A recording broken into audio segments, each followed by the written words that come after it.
Hey, it's Retro Nerd Girl, and I'm broadcasting from the International Science Fiction Space Station. And today I uncovered a movie that is really exciting and interesting. It is Invasion of the Saucermen 1957. Woot woot! Guys, oh my gosh.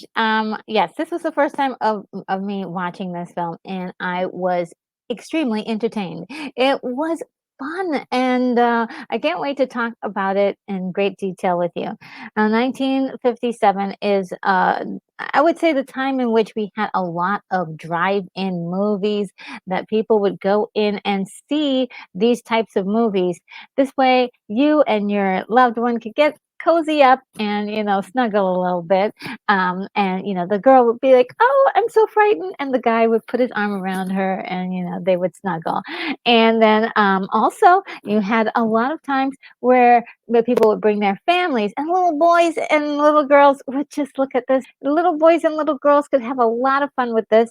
This is more of something that a lot of little boys liked more than the girls, but I'm sure there were some girls involved in liking this. But in history in general, I will say this. This is not one of the films that someone's saying that how great it is or how wonderful it is. I actually really like this film because of how it was done with its small budget. It really feels very intimate, almost like a play, almost. Very much, it still has a big quality to it because we do have these creatures. Now the creatures that we're talking, the saucer men, are huge in this photo, but the ones that we're going to be looking at are going to be really cute, but scary, but very scary. So the film is from 1957.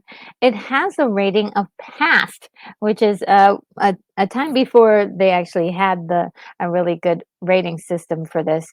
I would say that this is pretty much PG-13, if you will. There may be some grown-up subject matters in the story, but and something, not there. It's not too salacious, and it's not too violent. There may be a few icky moments, but nothing too serious. It is very short. It is an hour and 9 minutes. It does feel a little longer, but it is also done in black and white. So those are the things up front for you to know about the film. The synopsis is aliens equipped with venomous claws have invaded a small town, but the town's teenagers population is mobilized to fight the menace. Now, that is a nice way to describe the contents of this movie, and without really giving away the plot. And I will release the plot as we go on, as the way I perceived it when as I just watched it. It was really quite interesting. Okay, so this is directed by Edward L. Kahn. It's written by Robert Gurney, L. Martin, and Paul W. Fairman. It stars Stephen Terrell, Gloria Castillo, and Frank Gorshin. And Frank Gorshin, you may know as the Riddler. He is the Riddler on the Batman TV show that was done in the 60s and was a very, very intriguing actor, and the way that he presented himself with a lot of flair and a lot of bravado. This was released as a double feature with I Was a Teenage Werewolf, and that again, that was the way that it was kind of sold, as this sort of double billing, where you could see these two movies and make a night of it at the drive-in. Very cool, very sweet, and it's very interesting because, of course, we don't have drive-ins so much around anymore. There are some that are still in existence. They're definitely not as they were before because it was in the 50s a very popular place for teenagers to go to and have a little fun. Now, the cool thing about this movie and the movie it's teamed up with, the protagonists in the story, or the main people that we're following in the story, are actually teenagers. Was marketing to teens and actually having teenagers inside the story as well. So that was actually kind of a cool thing. The opening credit is very interesting. Nothing printed on screen, but this was a person flipping through a book, and all the names and all of the credits were on this book. It was a very low tech way to do this. Very smart, save some pennies, but also get the idea across. These are the people who made this film. So I thought that was really ingenious, a way to save some money. Also, while this is happening, there is very playful music happening. I was actually quite shocked. I was like, "Wait a minute, this is really unusual. We've got playful music here." Yes, and it's really delightful, lighthearted, and kind of gets you in the mood of what is to come a little. I mean, with a title like The Invasion of the Saucermen, you think it's going to be like a horror story. And in a way, it is, and I'll explain why that happens, especially in the beginning. So in the beginning, they set up a lot of mystery. We see there's a flying saucer that into the small town. The small town is called Hicksburg, and we've got this saucer landing in one of the little wooded areas.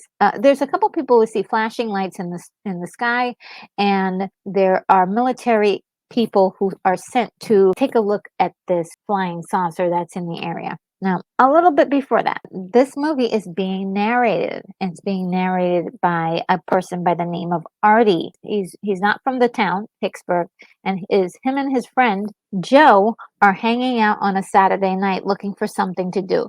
And so there really isn't a whole lot in this town. So they're at a diner just bugging the heck out of this young lady who's like, "I'd like to go home. Could you guys please wrap this up?"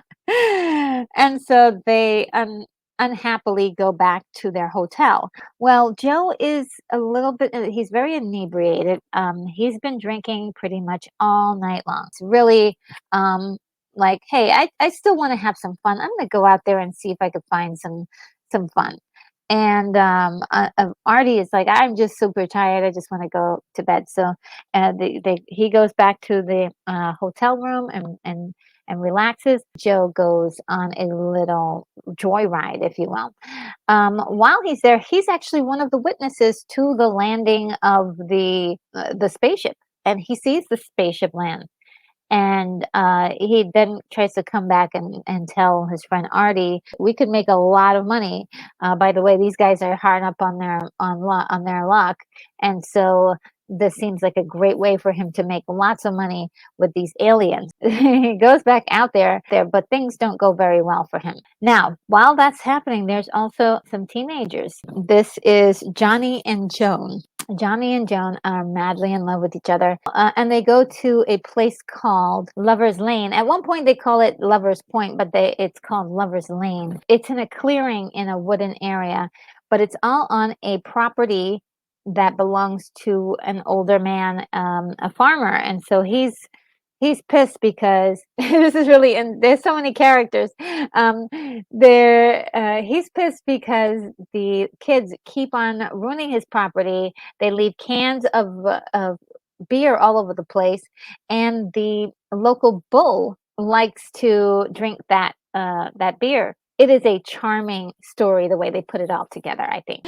They were like, "Okay, well, that was cool. Let's go home now." And so on their way home, they hit one of the aliens. They thought it was a child. And so they get out of the car, and it's just, gross.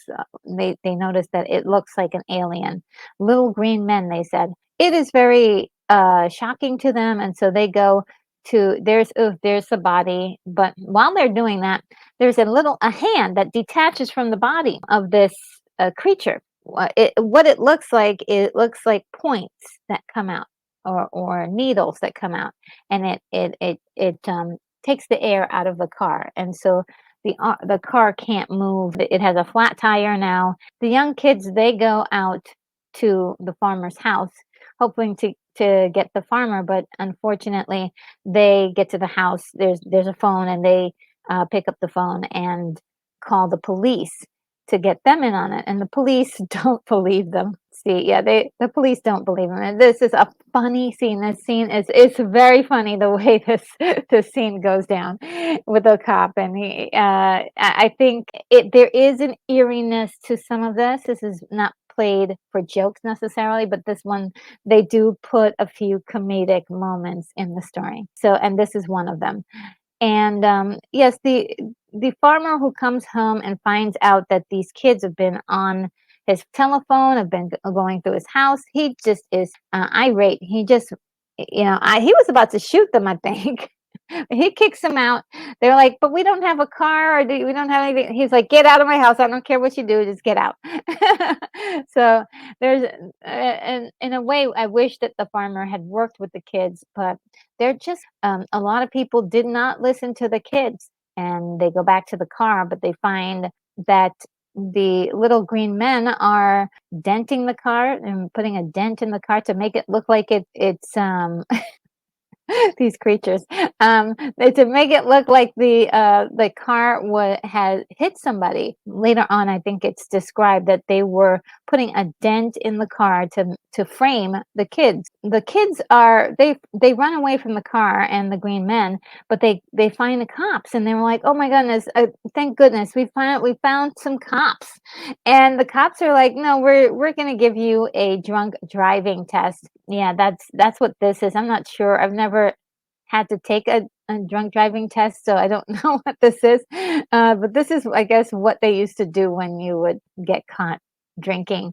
Blow into the balloon, and then they would have the balloon analyzed to see if you had been drinking. Then Artie shows up. Artie shows up, and he finds the car, and he finds the body of the one of the aliens.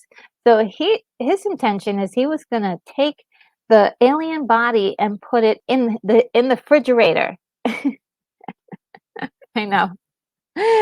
He's totally drunk at this point. He's going to take the body and put it in the refrigerator, and then he was going to take it to some scientists, and they were going to make lots of money off of this. But unfortunately, he gets ganged up by a whole bunch of aliens. This is a very scary scene because here we have the hand with these needles sticking out of it, and it looks like there's some liquid that is coming out of those needles. The monsters themselves look pretty terrifying. The eyes are moving around, and it looks very, very. I wouldn't say necessarily realistic, but it looks scary at the in the angle that they shot it. So I thought that was all well done. We didn't get enough of it. We didn't get it right away. It was like a slow reveal to this part. They stick the needles into Artie, and so Artie.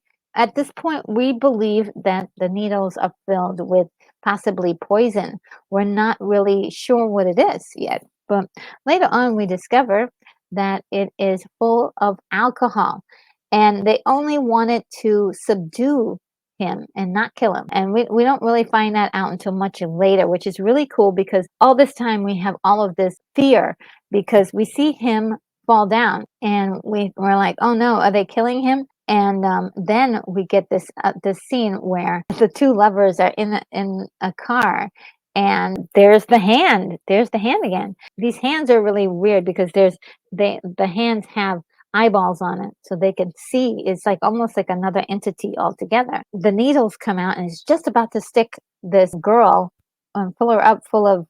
At that point, we think it's poison, and there's such a fear right at that moment. I think it was lovely the way they did that because again, you didn't know what was in those syringes, and we just saw this one guy like fall out, and we think he's dead. And a little bit later, they tell them like, hey, he did die. He did truly die, but he died of alcohol poisoning. If you got injected and you weren't gonna, you weren't gonna die if you had a glass or two. But he had way over the limit of alcohol for the evening. Meanwhile, the military officers that have found this saucer is they're completely clueless. They have no idea what's going on. They haven't scouted the area, which that would have been the first thing to do, right? Is to scout the area to see if there's any strange activity. Contact local law enforcement and see if they've heard anything. They've had any reports. They haven't. They didn't even reach out to them. So this is a really interesting thing. I think back in 1957, this worked, but I think for now, as much as we know about law enforcement and the government and also strategic maneuvers, that's something that I think would have been the smart thing to do. But these guys are just sitting around waiting for the spaceship to do something, for something to happen. They shoot at it. At some point, the spaceship blows up, and they basically come to the conclusion that this is that it's done, and they basically save the world. Little did they know that there were more little space creatures out there. And yeah, this is the spaceship. It's not bad. It's not a bad looking spaceship. It's a very rudimentary. Some lights here and there. It is definitely it's definitely one of those things where you go, wow, this couldn't have been very big. This must have been a miniature, or maybe it was like, I would say 1/6 scale. Couldn't have been more than that. Yeah, this is like a better look at the alien. They're really creepy more than anything, right? They're more creepy than scary. You just don't want to see that face. And I love the way they have it textured with that in a glossy texture, so it looks like they're wet and squishy and gooey. It's really kind of cool. The actual color that they used for these creatures were red, but on black and white it looks green. At some point, the young kids, they go to Artie's roommate or friend Joe, who's narrating this whole story. He gets involved in the story. He's not very sympathetic to his friend dying. He's like, "Oh yeah, okay, whatever." He doesn't really seem to care, which is very unusual. Otherwise than that, he's a guy who steps in and tries to help out once he realizes what's going on. Unfortunately, the monsters get a hold of him. He becomes one of their victims, and they fill him up full of alcohol. At the time, we did not know that it was alcohol. We thought it was poison. So that was the other thing. Here's another still of the monsters, the saucermen. We discover that the saucermen are allergic to bright light. So they could have just simply have waited till the morning, and these guys would have been toast under the hot sun. But because it's at night, they use their car's flashlights or the headlights and turn it on bright, and this is what gets rid of all of the saucermen. And I thought that was really cool. It would have been cool of a stinger, though, at the end of the movie if they would have had one that was still alive out there. That would have been really cool. Yeah, they get all of them, and they're able to free Joe from whatever they were going to do to him. I don't know what they were going to do with him, but he's only very inebriated. He actually forgot about everything that had happened. So, and they had pumped him all full of alcohol. So that was the funny part. See, there's funny aspects, but I'll tell you one thing. In the earlier stages, it was very frightening and very unsure and uncertain. I love that tease. I love that the way it built like that, that you just didn't know. I want a movie to do that for today's audience. Like start off really scary and spooky, and then just like dismantle it. It was really kind of cool and fun, and definitely a different kind of movie. I've never seen anything like this before, where they dismantled the fear in this concept. And hear all of the green men working together. Just incredible. Now, this kind of reminds me of Devil Girl from Mars. And the reason why I said that is because the intimacy of the production was so interesting, and so it kind of reminded me of that. It was shot like a TV movie. like a stage play. There's something very stage play about it, and so did was the Devil Girl from Mars. There's a story there, right? And then, but at the same time, it does have this very low production value to it in a very honest way. There's some people who don't like Devil Girl from Mars, but I think it's charming. Also, it has a flavor of Mars Attacks with these little green men or these little spacemen with oversized brains or oversized heads. Now, I was really interested in this because, of course, they sold everyone a bad bill of bills a little bit, right?